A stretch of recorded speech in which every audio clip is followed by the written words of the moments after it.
America ವಾರ್ನಿಂಗ್ಗೆ Iran ಜಗ್ತಾ ಇಲ್ಲ.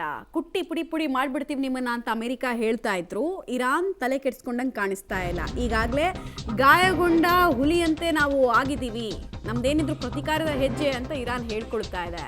ಇರಾನ್ನ 3 ಅಣ್ವಸ್ತ್ರ ಘಟಕಗಳ ಮೇಲೆ ಅಮೆರಿಕ ಅತಿ ದೊಡ್ಡ ಬಾಂಬಿಂಗ್ ಅನ್ನು ಮಾಡ್ತು. ಅಮೆರಿಕ ದಾಳಿಗೆ ಇರಾನ್ ವಿಪರೀತ ಮುಜುಗರವನ್ನ ಕೂಡ ಅನುಭವಿಸ್ತಾ ಇದೆ. ಯಾಕಂದ್ರೆ ಅವರು ದೇಶದ ಜನ ಕೂಡ ತುಪ್ಪಕ್ಕೆ ನೀವೇನ್ ಮಾಡ್ತಾ ಇದ್ರಿ ಅಂತ ಹೋಗಿತಾರಲ್ವಾ.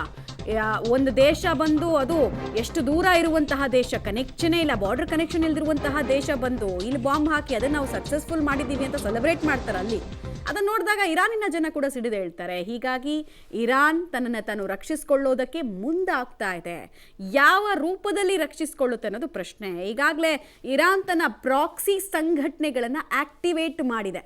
ಯಾವುದು ಪ್ರಾಕ್ಸಿ ಸಂಘಟನೆಗಳು ಅಂತ ಹೇಳಿದ್ರೆ ಅದೇ ಹಿಜ್ಬುಲ್ಲಾ, ಆಮೇಲೆ ಹಮಾಜ್ ಇರ್ಬೋದು, ಅಥವಾ ಹೌತಿಗಳಿರಬಹುದು, ಆಮೇಲೆ ಇನ್ನೊಂದಷ್ಟು ಒಟ್ಟು 1 ಡಜನ್ಗೂ ಹೆಚ್ಚು ಪ್ರಾಕ್ಸಿ ಸಂಘಟನೆಗಳನ್ನು ಸಾಕಿದೆ ಇರಾನ್. ಅವರೆಲ್ಲರಿಗೂ ಕೂಡ ಇಡೀ ವರ್ಷಕ್ಕಾಗೋಷ್ಟು ದುಡ್ಡನ್ನು ಕೊಡ್ತಾರೆ, ರಾಕೆಟ್ ಹಾರಿಸೋದಕ್ಕೂ ಕೂಡ ಮಿಸೈಲ್ಗಳನ್ನು ಕೊಡ್ತಾರೆ, ಟ್ರೈನಿಂಗನ್ನು ಕೊಡ್ತಾರೆ. ಸೊ ಇರಾನ್ ಇದನ್ನೆಲ್ಲ ಬಳಸ್ಕೊಳ್ಳೋದಕ್ಕೆ ಮುಂದಾಗ್ತಾ ಇದೆ. ಅಮೆರಿಕ ದಾಳಿಯಿಂದ ಕೆರಳಿ ಕೆಂಡವಾಗಿದೆ ಇರಾನ್. ಹೀಗಾಗಿ ದಾಳಿಯ ಎಚ್ಚರಿಕೆಯನ್ನು ಇರಾನ್ ಕೊಟ್ಟಿದೆ. ಅಮೆರಿಕದ ಮೇಲೆ ದಾಳಿ ಮಾಡ್ತೀವಿ ನಾವು ಅಂತ ತೊಡೆ ತಟ್ತಾ ಇದ್ದಾರೆ. ಇದು ಇಂಟ್ರೆಸ್ಟಿಂಗ್ ಆಗಿ ಪರಿಣಮಿಸ್ತಾ ಇರೋದು. ಯಾಕಂದರೆ ಅಮೆರಿಕದ ಗಾತ್ರ ಮತ್ತು ಶಕ್ತಿ ಇಡೀ ವಿಶ್ವದಲ್ಲಿ ಎಷ್ಟು ಅನ್ನೋದು ಗೊತ್ತಿದೆ. ಇರಾನ್ ಏನೇನೂ ಅಲ್ಲ ಅಮೆರಿಕ ಕಂಪೇರ್ ಮಾಡಿದ್ರೆ. ಅಂಥವರು ಅಮೆರಿಕವನ್ನು ಎದುರಾಕೊಳ್ಳೋದಕ್ಕೆ ರೆಡಿ ಅಂತ ಅಂದಿದ್ದಾರೆ. ಸಹಜ ಅಲ್ವಾ? ಅಸ್ತಿತ್ವದ ಪ್ರಶ್ನೆ ಬಂದಾಗ ಯಾರಾದರೆ ಏನು ಎದುರುಗಡೆ. ಅಮೆರಿಕ ಸೇನಾ ನೆಲೆ ಗುರಿಯಾಗಿಸಿ ದಾಳಿಯನ್ನು ಮಾಡಬಹುದು. ನೆನಪಿರಲಿ, ಮಧ್ಯಪ್ರಾಚ್ಯದಲ್ಲಿ ಒಟ್ಟು ಅಮೆರಿಕದ ಪರ್ಮನೆಂಟ್ 8 ಸೇನಾ ನೆಲೆಗಳಿದ್ದಾವೆ. 50,000ಕ್ಕೂ ಹೆಚ್ಚು ಟ್ರೂಪ್ ಅಲ್ಲಿದ್ದಾರೆ, ಅಂದರೆ ಯೋಧರಿದ್ದಾರೆ ಅಮೆರಿಕದು. ಸೊ ಅವ್ರ ಮೇಲೆಲ್ಲ ದಾಳಿ ಮಾಡಬಹುದು. ಮಧ್ಯಪ್ರಾಚ್ಯದಲ್ಲಿನ 10,000, ಆ್ಯಕ್ಚುಲಿ 10,000 ಅಲ್ಲ, 50,000 ಯೋಧರಿದ್ದಾರೆ. 8 ಸೇನಾ ನೆಲೆಗಳಂದರೆ 10,000 ಇರೋದಕ್ಕೆ ಸಾಧ್ಯನ? ಲೆಕ್ಕ ಹಾಕಿ ನೀವು. ಒಂದೊಂದು ಕಡೆ ಏನಿಲ್ಲ ಅಂತಂದ್ರೂ 10ರಿಂದ 20,000 ಒಂದೊಂದು ನೆಲೆಯಲ್ಲೇ ಇದ್ದಾರೆ ಅವರು. ಇರಾನ್ ಮತ್ತಷ್ಟು ಅಣ್ವಸ್ತ್ರವನ್ನು ಅಭಿವೃದ್ಧಿ ಪಡಿಸಬಹುದು. ಇಲ್ಲಿ ತನಕ ನಾನು ಅಣ್ವಸ್ತ್ರ ಶಕ್ತ ರಾಷ್ಟ್ರ ಅಂತ ಅವ್ರು ಹೇಳ್ಕೊಂಡಿಲ್ಲ. ಡೆವಲಪಿಂಗ್ ಸ್ಟೇಜಲ್ಲಿ ಇದ್ದೀವಿ ಅಂತ ಅಂತಿದ್ದಾರೆ. ಬಟ್ ಒಳಗಡೆ ಇರುವಂತಹ ಸೀಕ್ರೆಟ್ಸ್ ಬೇರೆ ಹೇಳ್ತಾ ಇದೆ. ಕೆಂಪು ಸಮುದ್ರದಲ್ಲಿನ ಅಮೆರಿಕ ಹಡಗಿನ ಮೇಲೆ ದಾಳಿ ಆಗೋ ಸಾಧ್ಯತೆ ಇದೆ. ಬಿಕಾಸ್ ಆಯಿಲ್ ಟ್ರೇಡ್ ವಾರ್ ನಡೆಯೋದು ಇದೇ ರೆಡ್ ಸಿ ಮೂಲಕ. ಅಮೆರಿಕದ್ದು ಹಿಂದಿನ ಹಡಗುಗಳ ಮೇಲೆ ಕೂಡ ಇಲ್ಲಿ ಅಟ್ಯಾಕ್ ಮಾಡಿದ್ದಾರೆ ಹಿಂದೆ. ಸೊ ಆಮೇಲೆ ಅಲ್ಲಿ ಜಾಮ್ ಮಾಡಿಬಿಡೋದು, ಅಲ್ಲಿ ತೊಂದರೆ ಕೊಡೋದು, ಇದೆಲ್ಲ ಇರಾನ್ ಮುಂಚೆನೂ ಮಾಡಿತ್ತು. ಇದೇನು ಫಸ್ಟ್ ಟೈಮ್ ಅಲ್ಲ ಈ ಥರದ್ದು ವಾರ್ನಿಂಗ್ಗಳನ್ನು ಕೊಡ್ತಾ ಇರೋದು. ಅಮೆರಿಕಕ್ಕೆ ತೈಲ ಸಾಗಣೆ ನಿಲ್ಲಿಸೋದಕ್ಕೆ ಹರ್ಮೂಜ್ ಜಲಸಂಧಿಯನ್ನು ಬಂದ್ ಮಾಡಿಸೋ ಸಾಧ್ಯತೆ ಇದೆ.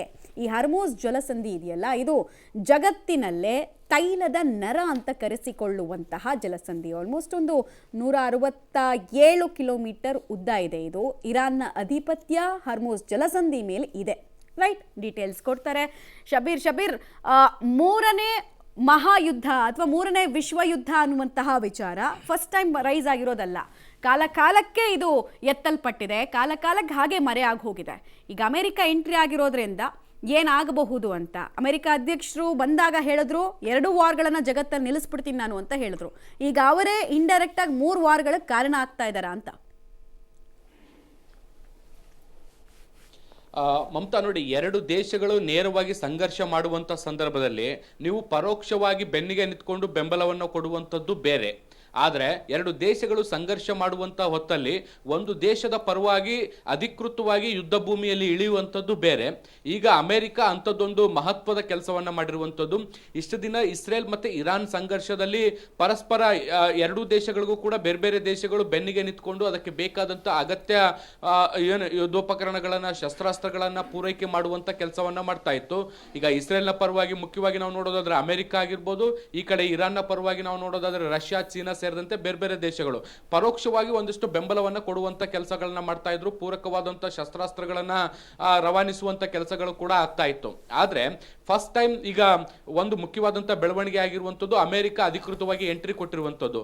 ಈಗ ಒಂದು ವೇಳೆ ಇರಾನ್ನ ಪರವಾಗಿ ಯಾವುದಾದ್ರೂ ಒಂದು ದೇಶ ಏನಾದ್ರೂ ಅಧಿಕೃತವಾಗಿ ಯುದ್ಧ ಭೂಮಿಗೆ ಎಂಟ್ರಿಯನ್ನ ಕೊಟ್ರೆ ಅದರ ಸನ್ನಿವೇಶಗಳು ಬಹಳಷ್ಟು ಭಿನ್ನವಾಗಿರ್ತವೆ. ಈ ಹಿಂದೆ ನಡೆದಂತ ಕೆಲವು ಉದಾಹರಣೆಗಳಲ್ಲಿ ನಾವು ಗಮನಿಸೋದಾದ್ರೆ 2 ದೇಶಗಳು ನೇರ ಸಂಘರ್ಷ ಮಾಡ್ತಿದ್ವು, ಅದಕ್ಕೆ ಪರೋಕ್ಷವಾದ ವಿಶೇಷವಾದಂಥ ಬೆಂಬಲಗಳಿರ್ತಿತ್ತು, ಮತ್ತೆ ಒಂದು ಹಂತದಲ್ಲಿ ಹೋದ್ಮೇಲೆ ಅದು ಶಾಂತಿ ಮಾತುಕತೆಯಾಗಿ ಬದಲಾಗ್ತಾ ಇತ್ತು. ಆದ್ರೆ ಇವತ್ತಿನ ಸನ್ನಿವೇಶಗಳು ಬೇರೆ ರೀತಿಯಲ್ಲೇ ಕಾಣಿಸ್ತಾ ಇದ್ದಾವೆ.